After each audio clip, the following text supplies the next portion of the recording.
बिस्मिल्लाहिर्रहमानिर्रहीम। अस्सलाम वालेकुम नाज़रीन, हाज़िर खिदमत है आपका मेज़बान अब्दुल कुद्दूस कुछ ताज़ा तरीन पेश गोइयों और एक्सक्लूसिव खबरों के साथ बड़ी ख़ास वीडियो हम आज तैयार कर रहे हैं। आपको याद होगा नाज़रीन कि बाबा जी दाता दरबार वालों ने कहा था कि मकाफ़ात अमल का पीरियड शुरू हुआ चाहता है और यही पेश गोई कमो बेश मुख्तलिफ थोड़े से अल्फाज में मारूफ एस्ट्रोलॉजर डॉक्टर उमर फारूक ने भी की थी कि मकाफ़ात अमल का पीरियड शुरू हुआ चाहता है। महाराज निशांत भरद्वाज आचार्य उन्होंने भी ज़ोहल के हवाले से ये गुफ्तगू की थी। ये पेशगोइयाँ ये तमाम पेशगोइयाँ नाज़रीन हमारी वाल पर मौजूद हैं। आप जाकर इस चैनल पर जाकर चेक कर सकते हैं। और अब आप देख रहे हैं कि ताज़ा तरीन खबर आई है कि कई रोज़ से यानी पिछले 72 घंटों से नवाज शरीफ ने खुद को कमरे में बंद कर रखा है और खास लोगों को सिर्फ मिलने की इजाज़त है। वो सख्त बरहम है।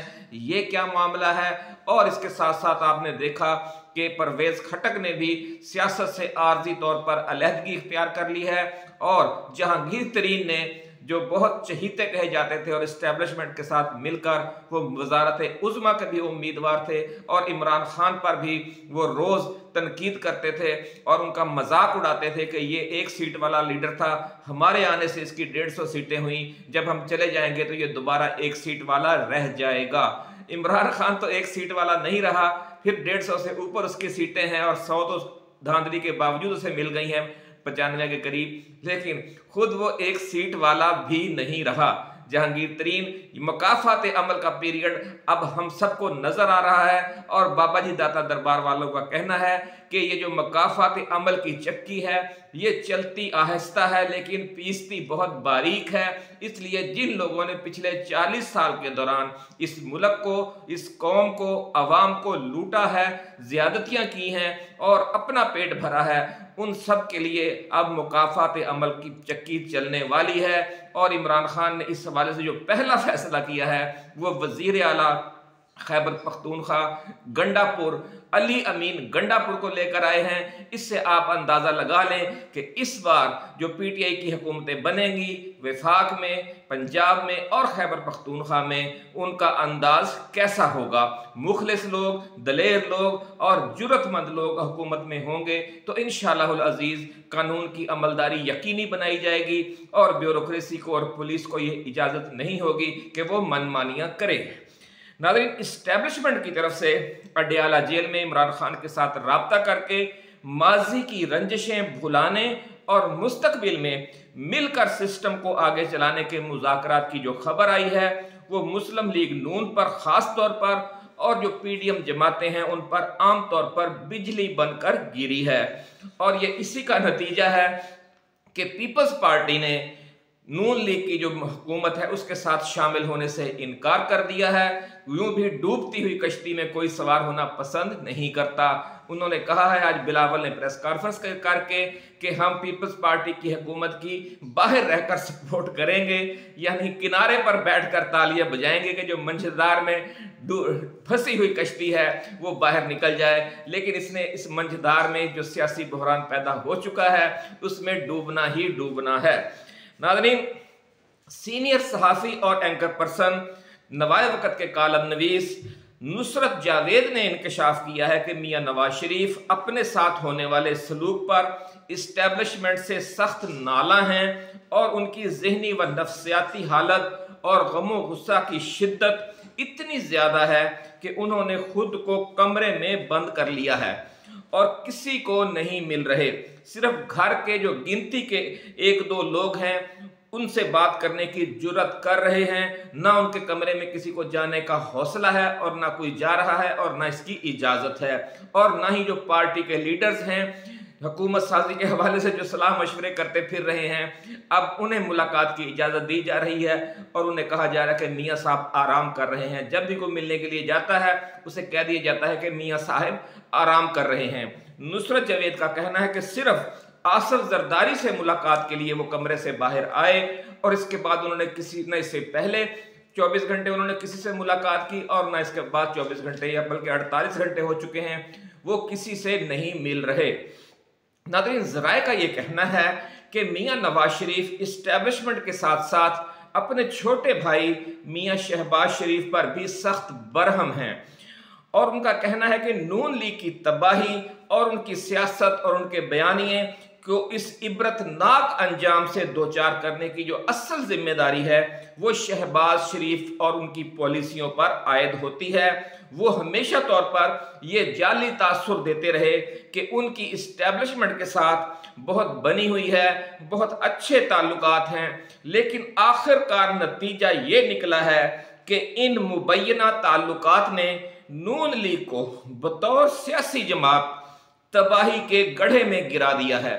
इस वजह से अपनी सियासत का जो 40 साल सियासत थी उसकी जो दूसरी इनिंग है या चौथी इनिंग है उसमें वो जीरो पर ही आउट होने का उन्हें खदशा पैदा हो चुका है। और अगर उनकी हुकूमत बनी तो उस पर भी हर वक्त तलवार लटकती रहेगी। वो 10 दिन चलती है या 10 हफ्ते चलती है या 10 महीने, वो भी इबरतनाक अंजाम से दो चार हो जाएगी। और हालत यह है कि पीपल्स पार्टी भी इस डूबती कश्ती में सवार होने पर तैयार नहीं हो रही और ये कहा है कि जी हम बाहर रहकर आपको सपोर्ट करेंगे। नाज़रीन, इमरान खान अब इस मुल्क का मुस्तकबिल है, इस बात का इस्टेब्लिशमेंट को एहसास हो गया है। सिंध हाई कोर्ट ने भी आज दो टोक फैसला देते हुए फॉर्म 45 और फॉर्म 47 में तजादात दूर करने के लिए इलेक्शन कमीशन को 1 हफ्ते की डेडलाइन दे दी है। बड़ी खबर नाज़रीन हम आपके साथ शेयर कर रहे हैं कि सिंध हाई कोर्ट के 2 रुकनी बेंच ने फॉर्म 45 और फॉर्म 47 में तजादात दूर करने के लिए इलेक्शन कमीशन को 1 हफ्ते की डेडलाइन दे दी है। यह फैसला सिंध हाई कोर्ट के 2 रुकनी बेंच ने 2 रोजा समाअत के दौरान के खात्मे पर आज कराची में कौमी व सूबाई असम्बली की 40 नशिस्तों पर धांधली की शिकायत की दरखास्तों पर यह जारी किया है। यह फैसला और बाज़ाब्ता तहरीरी फैसला जारी कर दिया है। अपने फैसले में हाई कोर्ट ने सख्ती से हिदायत की है कि पोलिंग डे पर वोटों की गिनती और फॉर्म 45 के रिकॉर्ड की रोशनी में फॉर्म 47 जारी करने का अमल आईन व कानून के मुताबिक यकीनी बनाया जाए। नाज़रीन, बड़ी खबर, बड़ी खुशखबरी, पहली फतह आपको मुबारक हो कि सख्त आर्डर जारी कर दिया गया है इलेक्शन कमीशन को और साथ ही 1 हफ्ते की डेडलाइन भी दे दी है ताकि वो इस मामले को लटका न सके। और ये कहा गया है आर्डर में कि 21 फरवरी से पहले पहले आपने इस मामले को सेटल करना है। नाज़रीन, बड़ी अहम खबर है। और अगर दरखास्त गुजारों से भी ये कह दिया गया है कि वो इलेक्शन कमीशन से रजू करें, उन्हें इंसाफ मिलेगा। और अगर उनकी दाद रस्सी नहीं की जाती 1 हफ्ते के अंदर अंदर तो 21 फरवरी के बाद सिंध हाई कोर्ट से वो दोबारा रजू कर सकते हैं। नाज़रीन, यही प्रोसेस लाहौर हाई कोर्ट और इस्लामाबाद हाई कोर्ट के हुक्म पर इलेक्शन कमीशन को पंजाब और इस्लामाबाद में भी शुरू करना पड़ गया है। फॉर्म 45 नाज़रीन एक ऐसा पक्का सबूत है कि जिसकी वजह से नून लीग, MQM और पीपल्स पार्टी की कौमी असम्बली की 60 और सूबाई असम्बलियों की 120 से 125 नशिस्तें खतरे में पड़ चुकी हैं और मियां नवाज शरीफ का चौथी बार वजीर आज़म बनने का ख्वाब बिखरता हुआ नजर आ रहा है।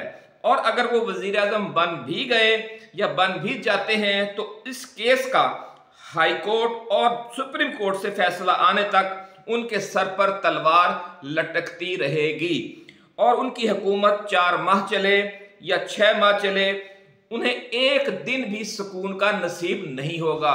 और नाज़रीन, जिस हुकूमत के बारे में हर वक्त सर पर तलवार लटक रही होगी कि आज इसके 60 महीने नाहल हो जाएंगे या कल हो जाएंगे या 2 माह बाद हो जाएंगे, उस हुकूमत की वजह से मुल्क में सियासी और मुआशी इस्तेहकाम कोई आ सकता है, ऐसा बिल्कुल नहीं है। इसलिए जो हुकूमत है, जो हमारी इस नई हुकूमत को लाने वाले हैं यानी इस्टेब्लिशमेंट, वो इनसे भी ज़्यादा परेशान हैं क्योंकि उन्हें पता है कि आगे से बहुत बड़े बड़े चैलेंजेस दरपेश हैं। IMF का इशू है, मुल्क के जो कर्जों की हालत है, जो हमारे रिजर्व्स की हालत है और जो महंगाई की सूरत हाल है, हर तरफ बड़े बड़े माशी चैलेंज भी हैं और सियासी चैलेंज भी हैं और खित्ते में जियो स्ट्रेटेजिक चैलेंजेस भी हैं कि जो चीन है, रूस है, अफगानिस्तान है, ईरान है, सऊदी अरब है, कतर है, तुर्की है, मुत्तहदा अरब अमारात है, जो हमारे दोस्त मुमालिक हैं, जो एक नया स्ट्रेटेजिक ब्लॉक बन चुका है, उनसे मामला भी तय करने हैं, अमेरिका से भी मामला तय करने हैं।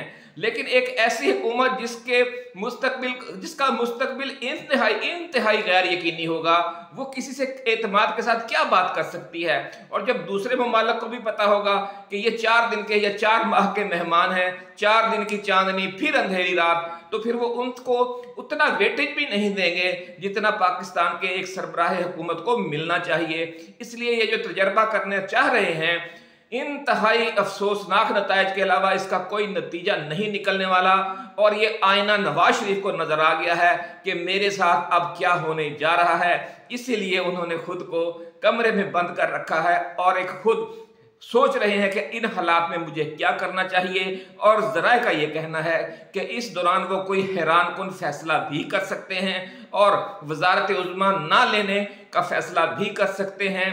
और ये कहा जा रहा है कि हो सकता है कि फिर शहबाज शरीफ को या इसहाक डार को या और कोई अपने दूसरे किसी रहनुमा को वो नामजद करें कि वो जाकर वज़ीर आज़म बने, या मोहतरमा मरियम नवाज शरीफ को कहें कि वो चले आखिरी बार सही शरीफ खानदान की तरफ से वो भी अपने नाम के साथ वज़ीर आज़म लगवा लें। इसलिए कई इम्कानात पर गौर किया जा रहा है।